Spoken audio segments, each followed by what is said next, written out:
Hello and welcome. In the spirit of my brand new book, The Delicate Art of Transformation, I've been on a quest for truth. What does it actually take to create real, lasting transformation? And here you are on the precipice of something big. I don't think that's a coincidence that we should ignore. Welcome, my friend. Welcome to the True Transformation Summit. This is where true growth and transformation happens when the right person says the right thing at the right time and it all clicks. Those are the moments that make all the difference, and that is what this summit is here for. You're going to hear from some incredible experts who every single one I personally invited to be here. So listen with an open heart, do what they say, take what resonates, try the practices, get their free gifts, and let this space be the place where you find your next step. My name is Talia Joy. I'm your host. And if you want all the free gifts, the resources, and the only place where you can be entered for prizes, you can join the Insider Circle for free below. All right, without further ado, take a deep breath in. Think about what you are transforming, what you are here for. And let's dive into today's episode. Hello, Sloane. Welcome to the True Transformation Summit. How are you doing today, my friend? I'm so good. Thank you for having me. It's so special and such an honor. So I appreciate the invitation. Yeah, absolutely. Thank you for being here. I invited you because of, everything we're going to get into today. I'm so excited to tap into your genius and around the topic of intuitive eating and breaking free from those shoulds. And, is it carbs? Is it sugar? I just want to live my happiest life. And I feel like so many women, also, I'm sure men, really can relate to not wanting to do a diet, but wanting to be our healthiest selves. And I love your tone. I love how helpful and inspiring, but also grounded you feel. Every time I see your content, every time I listen to you, I really feel like, yes, this is doable. So thank you for being that. You're not only passing on information, but you're living it, you're breathing it, you're teaching it. And so I asked you to be here to talk about this because I just wanted a piece of that energy in this summit because it's so important. So I'm so excited you're here. Thank you. I appreciate that. Posting on social media and most of the business being online, whenever someone gives me feedback, I say with a genuine thank you because I don't fully know. Obviously, you get the likes and the comments, but I'm like, give me something real. Like, is this landing? So I appreciate that a lot. Yeah, absolutely. It's landing. You help so many people, and I can feel that. So, if there are people here that are new to your world, who are you? Introduce us a little bit to you and your work. So I'm Sloane Elizabeth. I have a master's in clinical and integrative nutrition for the clinical nutrition side, but I really healed my relationship with food through the intuition, the spirituality, and the subconscious reprogramming that ultimately I realized was necessary in order to fully heal my relationship with food. So I run the Food Freedom Collective, and I've been helping women for as long as I can remember. I actually started my entrepreneurial journey when I was 15 or 16. I had a baked goods company, if you will, where I was creating really decadent cookies and brownies and selling them at my high school. And, just for cash, Venmo wasn't a thing yet. And it was the greatest marketing because I had this really cute pink bag. It was called Sloane Sweets and Treats. And they were these like decadent brown butter chocolate chip cookies with marshmallow, Nutella, insane. And so I would bring them to friends. They would pay me. And then their friends would say, can I have some? Sure. You can place your order for the next batch. What would you like? And it was great. But that was actually when my disordered eating started. So I would bake these, or I would start making these big batches of cookie dough, and I wouldn't bake extras. Like I would only bake what was necessary for the order because I was scared of overeating. I've always had a sweet tooth. I actually had a really healthy relationship with food. And it was my second puberty when I was 17-ish where my body started changing again. And that was what triggered my control wound and my self-worth wound and my perfectionism wound and my trust wound. And that was when the dieting really started for me. So food has always been a big part of my life in positive ways and in harmful ways. like medicine body. I thought maybe I was pre-med in school, maybe I would be a doctor. Like, didn't know that nutrition was really like a field that you could go into. So it's always been there. And looking back, obviously hindsight is 2020. It makes perfect sense that now this is what I'm known for, and this is what I get to help women with. Oh, I just thank you for telling, that part of your story. And I think a lot of us listening, especially those who are tuning into this episode, it's like it started somewhere, it's at one point we were, young children running around in a bathing suit, or I grew up hippie. So probably my parents were naked at the river. Just kidding, not kidding. But no, at some point it's like we're free spirited. We're running in the sprinkler, like we don't care. And then there's a time that something happens. It could be traumatic, or it could be, like you said, these different circumstances. Now all of a sudden controls coming in, your body changes, this perfect storm, and our relationship with food and our body kind of starts to change. And it's interesting, even as I said that, our relationship with food and our body, it's like it's the same thing, but it's not. I'd almost love to hear you talk about that too in your journey. Oof, I mean, you're right. Sometimes it is very deeply connected. Sometimes it's not for my clients. For me, it was. It was my thighs were touching now, and I used to have a thigh gap. What the hell? Like, what does that mean? And so my body felt out of control first. So then to counterbalance that, I started hyper controlling my food. Food is so interesting though, because I always say if you were to take like one of my Instagram posts or my Food Freedom Collective course and replace the word food with money for someone that is in like a lack mindset and struggles with their relationship with money, maybe you're all or nothing with money, either you have a lot or you spend it all, or there's guilt around money, it would work. Like the same method would apply, the same language would apply, right? With money or food. It's all energy. And so, yes, food is energy for our bodies. So I think that's why the connection is so close. Mm-hmm. And also, it's quote, just energy.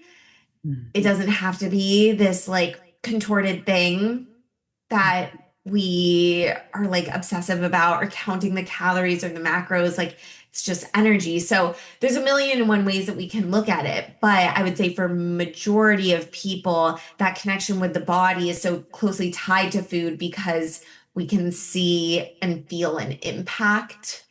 I think that's really cool. That's why I wanted to become a nutritionist, because nutrition is one of those sciences where you can experiment on yourself. It's hard to experiment with chemistry on yourself and not hurt yourself. So I think that's really cool, and that connection is there, but it can obviously also lend itself to challenges as well. Yeah, absolutely. And like anything, and I know we're going to talk about it, it's who you're being in that context as well, right? Like I remember when I was in my disordered eating, I could justify it 72 ways. Like what? It's good to go to the gym. Yeah, but is it good to go to the gym twice a day, like avoiding the staff because they're starting to call you out for being unhealthy?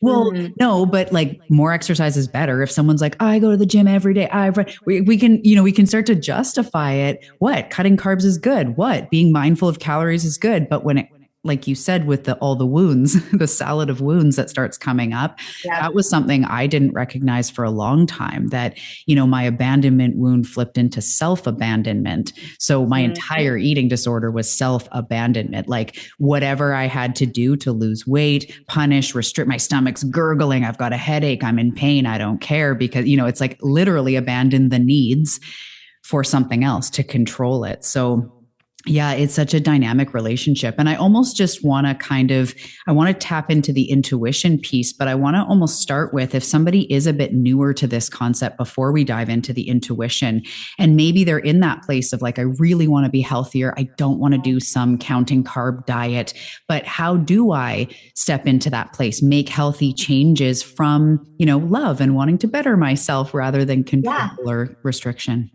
Well, I love this question because it's a big fear that people have. If I have food freedom, then I cannot have health goals. If I eat intuitively, then I cannot have a weight loss goal. And that's false. So, what I'll give you is my definition of eating with love and intuition, which is the framework I came up with when intuitive eating wasn't really working for me either.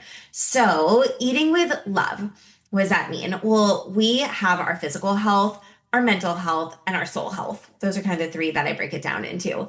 So if I'm eating with love for my physical health, because I have a subconscious belief that says I deserve to feel physically healthy and well, right? I respect myself and my body deserves to feel good. Then eating with love for the physical health means, yeah, like be mindful of macros, like eat protein and eat carbs and eat fats and have your fiber, right? It means drink enough water. It means, yes, go to the gym. That's eating and moving with love for your physical health. But Mm. we also have eating with love for our mental health. And so I see these three parts, physical, mental, and soul, as equal. They're all on the same playing field. So eating with love for your mental health means perhaps eating without distractions. Or maybe it means using convenience food, canned food, food from the freezer, because otherwise it's going to mentally stress you out and you don't have time on your lunch break, right? And then eating with love for your soul health, favorite foods, desserts, snacks, popcorn at the movie just for the vibe of it, right? And so ideally, we are eating with love for all three parts at the same time. So you ask, well, how can I do this without being on a diet? Well, first of all, our bodies were meant to do this. We were meant to eat with love and intuition. You were doing this when you were a baby and it worked. You can do this as an adult and it will work. You don't actually need anything else unless there's some other like medical health thing going on. But if you're eating with love for your physical health and that starts to deteriorate or compromise mental health and soul health, that's no longer healthy, Mm. right?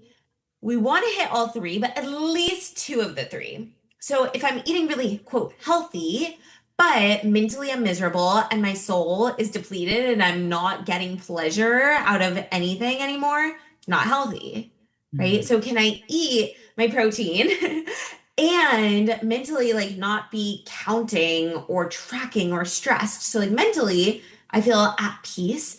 And in my soul, it's like, well, I really like this food too. Or after my protein, I eat my chocolate ice cream. That's my favorite.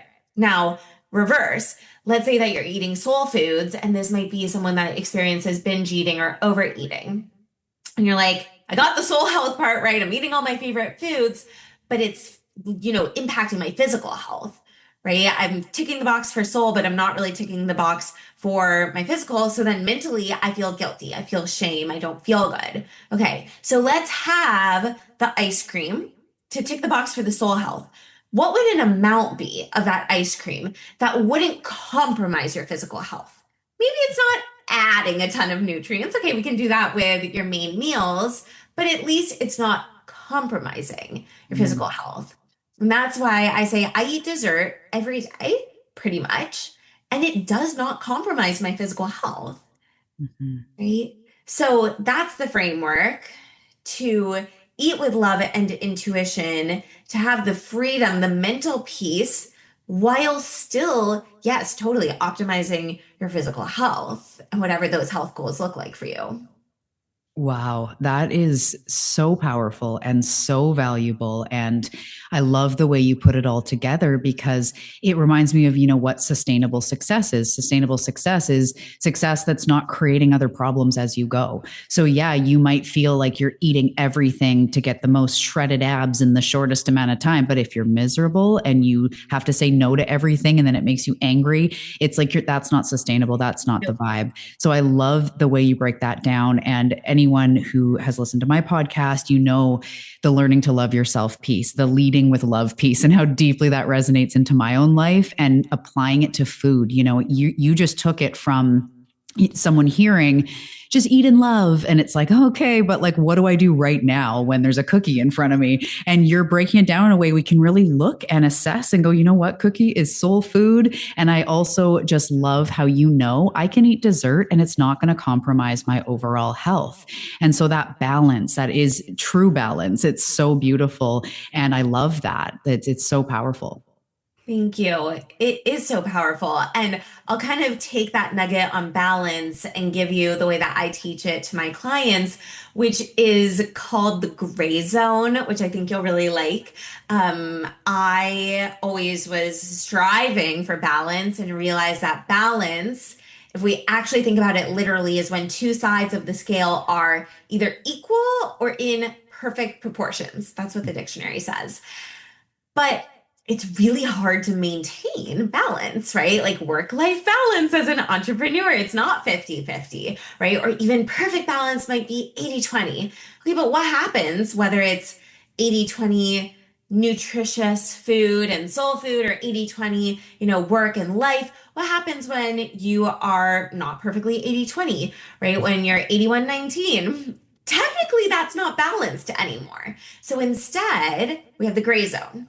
Yeah, and this was especially created for my clients who are oscillating in the black and white mindset, which I was totally into, of either being perfect or saying fuck it and screw it all, right? Monday through Friday is one story, and then the weekend is the other story. So the gray zone. Okay, let's take the cookies for example. That white on one side is like zero cookies, and that's when I was like restricting and really scared. Okay, well, that's not sustainable to have zero cookies.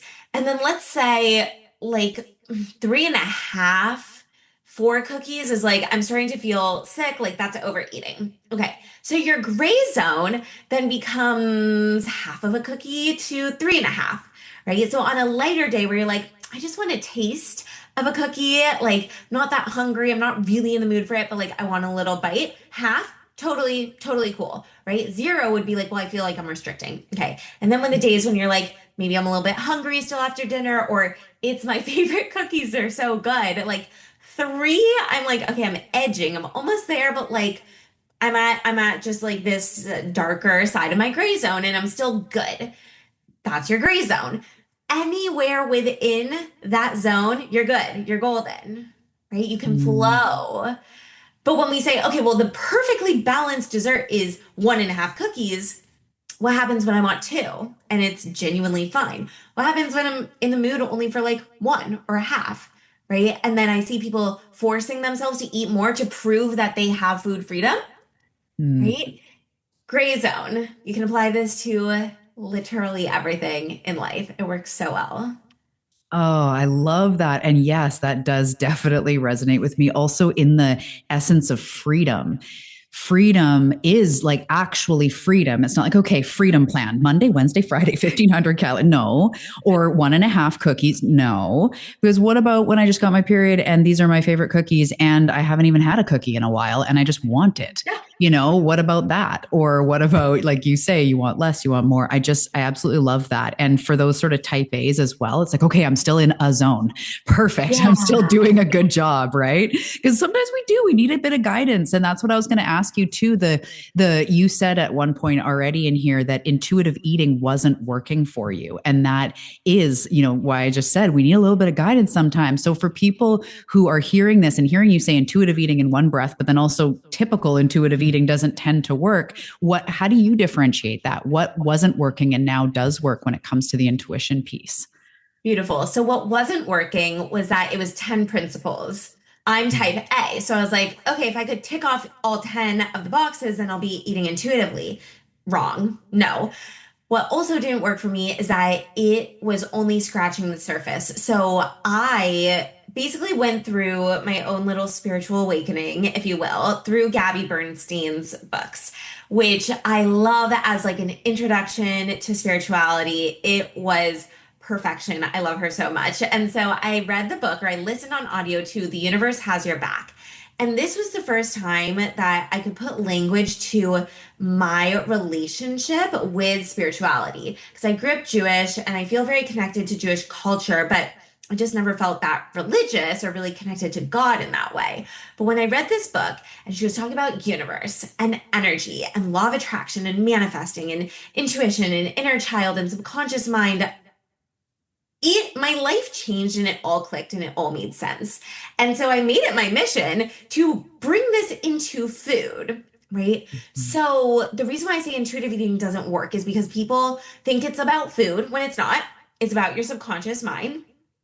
And there are eight subconscious roots that I basically discovered really summarize it for every person that has experienced disordered eating. Like it all boils down to these eight subconscious roots. And once you know what the subconscious root is, you can see that for me, control was the biggest one. That's a very popular root. I have a free quiz that I've had thousands of women take. 37% have control as number one out of like Mm. thousands of quiz takers. So let's say it's control, right? That's our subconscious root wound. That is probably making you a control freak in many areas of your life, not just in food, right? Food happens to be something that we all interact with three-ish times a day, every day, for our entire lives. It's no wonder food gets wrapped up into a subconscious belief that says, if I'm not the one controlling, then I'm out of control, right? So if you're trying to do intuitive eating, like, okay, I'm going to quit the diet and I'm going to eat when I'm hungry and stop when I'm full and eat when I'm craving.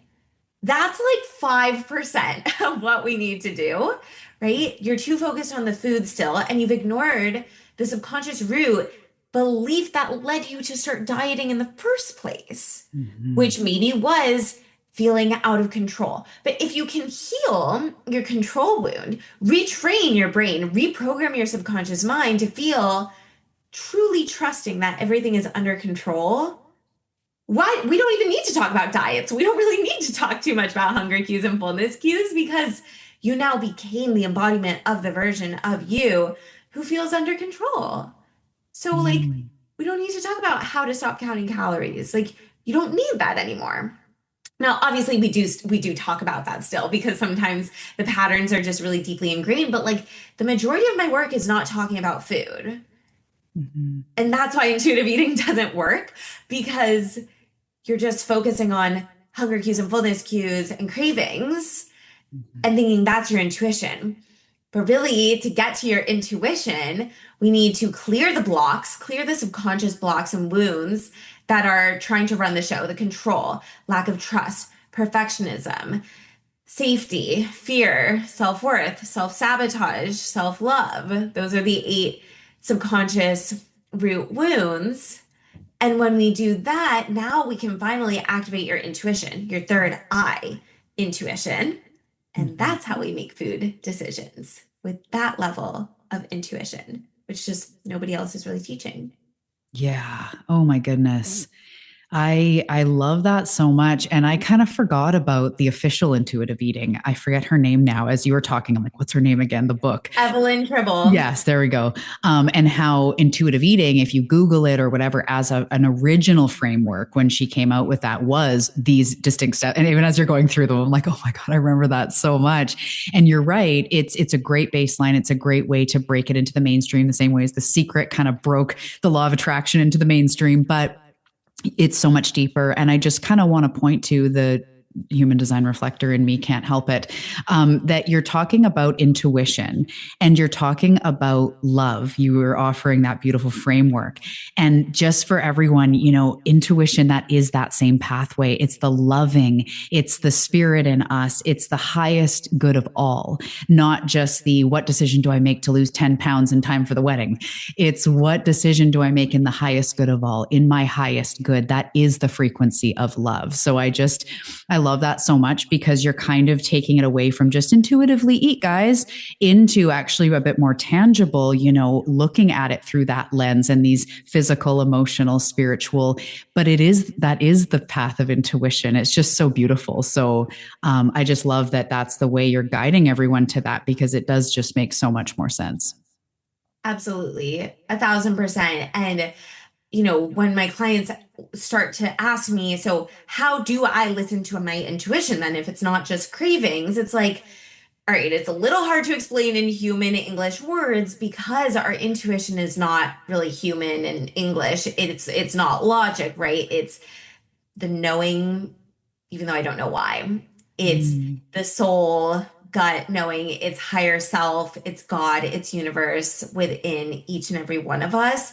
And then for the type A women, I'll also offer this that I also split our intuition into three sources. So the number one source, the mother of all intuitions, is our third eye intuition, right? That's like the knowing without evidence. It's just like our universal source of truth.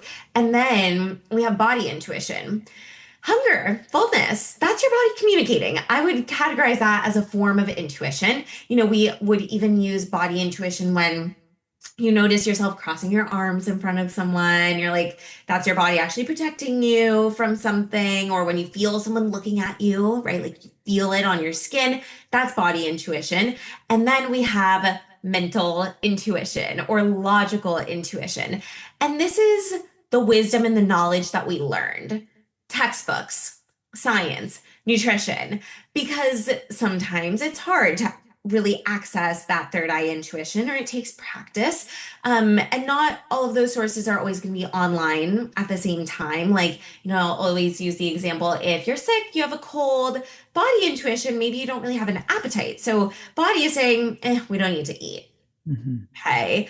But third eye intuition, what does she know to be true? And logical intuition, what does she know to be true about what would be helpful for your immune system, right? Like, okay, vitamin C, vitamin D, zinc, right? Third eye intuition is like, Sloan, you need to eat something, but like maybe we can do some soup and toast, something like really light and easy. Yeah. So we can communicate with, have these open channels with three different sources of intuition. I find that this is a really good approachable way to start getting into what I would call real intuition instead of just cravings or saying blindly, okay, just listen to your body. Like, I don't know what that means. So my clients have said that these three spheres make it way more tangible. Yeah, I love that you're like, this is my intuitive, like the cosmic, the source part of you. And for those type A's, we were going to break it down into three categories. I got Like, damn, you. you're a good teacher. I love that. Yeah, absolutely. And one thing I want to ask you about too that I see in your work is, a lot of us have beliefs around carbs make you fat, or fat makes you fat, or sugar is bad, or whatever. And my perception is those can get in the way of our quote unquote journey with intuitive eating. It can be like, well, but I thought that carbs made you fat, and like all these diet things we've heard and fasting, and like there's just so much overwhelm there that sometimes we need to really look at the beliefs we subscribe to. And you said something when you said, I have dessert every day and it makes no negative impact on my body. That's a belief that is true, but you've also created. And I remember in my Yeah. eating disorder, I would literally say to friends, I can just look at a cake and gain weight. I was repeating that type of belief. I can look at that and gain weight. And now I will eat something like mocha ice cream last night and I go, this makes no difference. Like I'm not going to balloon up 40 pounds, but I used to think I would. So I'd love to hear from you some of the beliefs that maybe we've subscribed to, and your clients might not even realize that they have subscribed to around food and this equals this. And some of the beliefs maybe you have now that we're talking to that free us from those. I love that. This is like in module one of the Food Freedom Collective. This is what I have clients do. I have them write out the current script and the negative truths and rewrite them as the actual intuitive truth. And that then becomes our blueprint of like where we're going. So this is such a good question. Oh my gosh, there's so many. And the thing is, a lot of them are unconscious, as you are saying. Like you might not even realize that you're having these thoughts. It can be food related, like you're saying, of like, sugar is bad, or I can't, like, I just take it away from me. Like, I can't have anymore. Like, I can't have it, or I don't trust myself to have it. I think a lot, like, my mom's generation and friend group still does that. Like, oh my God, take this bread away from me. Oh my God, take it away from me. Like, I can't, right? Um, you know, feel like the words indulge. I don't like the word indulge. Like, oh my God, I indulged in too much last night. Like that carries guilt inherently, this word indulge. But a lot of the beliefs are not food related. So it's actually deeper. Like, I don't trust myself. Like, if I asked you to trust your body, your hunger cues, like, you'd be like, no, that's not safe. My body is not on my side. Like my body wants to gain weight, or my body does not want to release weight, for example, or nobody's gonna like me anymore, or I'm not, attractive anymore. Those are the beliefs that I really see a lot. And then you're right, we can choose our beliefs, and our beliefs literally dictate our reality. So I will say that, the positive affirmations, the new truths are kind of the blueprint. I don't believe that just repeating them like an affirmation is enough to get us to believe it. That's where the, subconscious rewiring comes in. But what you believe is what your reality will be. So my belief is that food wants to like play with my body and add to my body. Food wants to be honored. Food wants to be taken advantage of in a good way. So when I overeat because I don't want to throw the food away, the food doesn't want that. The food doesn't feel respected or honored by that. It wants to be enjoyed for its beauty and its taste and its artfulness. And then if throwing it away is what has to happen because I'm full, first of all, I'm like a saver. Like I hate food waste, so I always have leftovers. But food would rather be put in the trash can than disrespect my body by making me feel sick. Like I Mm. believe that, right? I'm a Reiki energy healer, so I love the chakra system. So I believe that like red foods are supporting my root chakra, for example, right? And orange foods are supporting my sacral chakra. That's a fun one. I believe that my body is so capable of digesting and processing anything that I give it. Like I'm never scared. I believe that my body wants to work with me. Me and my body have the same goals. My body wants to operate and thrive. Like I believe that for everyone, our bodies want to thrive. We just have to put it in the right environment. So those are some examples, but I could go on and on. Yeah, I love that. That's exactly what I'm talking about is sometimes we need to recognize like, whoa, as everyone's listening to her beliefs, if some of you are hearing that going, whoa, that sounds free. That sounds wacky and wild. What do you mean? That's an invitation to see this. And as you said, like what you perceive is what you receive. If you believe money's bad and going to be held away from you, like you said, you could interchange the words from food to money to whatever, Yeah. it is still true. And we need to look at that. And you tapped to on your parents. And I mean, I watched my mom dieting and, all the aerobics and the cutting carbs and the diet pills and the, all the stuff, drinking diet pop and smoking cigarettes. It's like the generation of people often we were raised by, or, it has been that way in the past. And so rewiring that calories are bad or any of those beliefs that you said. I also think too, like you can't eat after 8 p.m. or the things that you said about like indulge. That's my thing with cheat. Oh my God, I hate cheat meal. Or when you're at dinner, I'm going to be bad and order dessert, or I'm going to be good and order the salad. Those things are like, we need to watch our language. You are not good and bad if you order a salad or a burger or a dessert or glass of wine. Like, it does not make you a bad or good person. I just, so Amen. yeah, I love that you're speaking to these beliefs. It's so very powerful.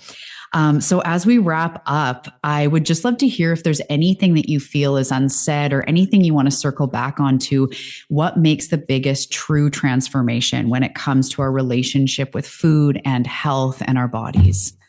Number one is discovering and identifying what the subconscious root cause is. What is that subconscious driver? Number one. This is what everyone is missing. Everyone's playing too high on the surface level, right? Not going deep enough. Our subconscious mind controls 95% of our reality. Get to what the root is. Focus on rewiring and retraining that. It will have nothing to do with food, but our subconscious mind controls 95% of our reality. So a new subconscious belief will trickle up into your actions and behaviors. That is the key. Again, it has nothing to do with food. After that, yes, let's add in the clinical nutrition. Let's sprinkle it in for optimization. But like, that's the cherry on top. The real cake is reprogramming and retraining our subconscious beliefs at the core. I love that. And I love that you said again, it will have nothing to do with food. And it may already be for you guys a wound you're already aware of in all the work you've done. But you may not have seen like how it applies to food. I didn't see that in my eating disorder, how it applied to self-abandonment or self-worth. I had no idea. So it takes time to unravel these things in ourselves and see the onion layers of growth and all that. I thank you so much for this. It has been so powerful. You're so right. And I just love that you're sharing this message and helping so many people. I love that you also went the clinical nutrition way and then branched off and went rogue into your own, blending in the soul, blending in the emotions, the healing, the Reiki. Like it's just so powerful. Thank you so much for what you do and this conversation, offering so much for us today. Of course. Thank you. I'm so glad that this was so helpful. Absolutely. And you have an incredible free gift for us. So let me know here what our audience can receive from you. Yes, absolutely. So we have our food obsession cure, which is a mini course that I created that is 7 days of healing to eliminate food noise. So food obsession, thinking about food all the time, food noise is like the number one complaint that I get from women. And it was my number one complaint too, thinking about what I can eat, what I just eat, what I can't eat, etc. So we have the food obsession cure for all of you.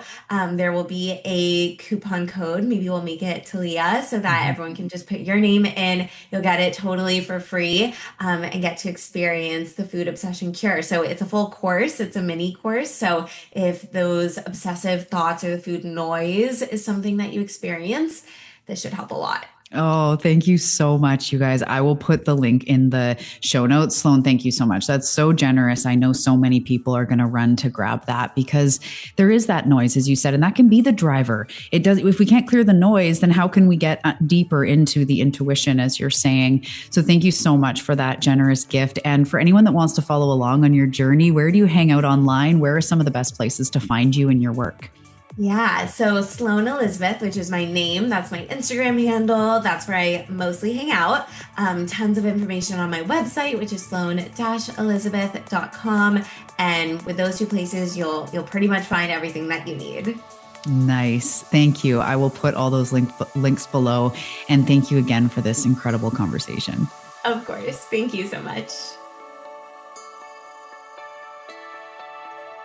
Thank you for tuning in to the True Transformation Summit.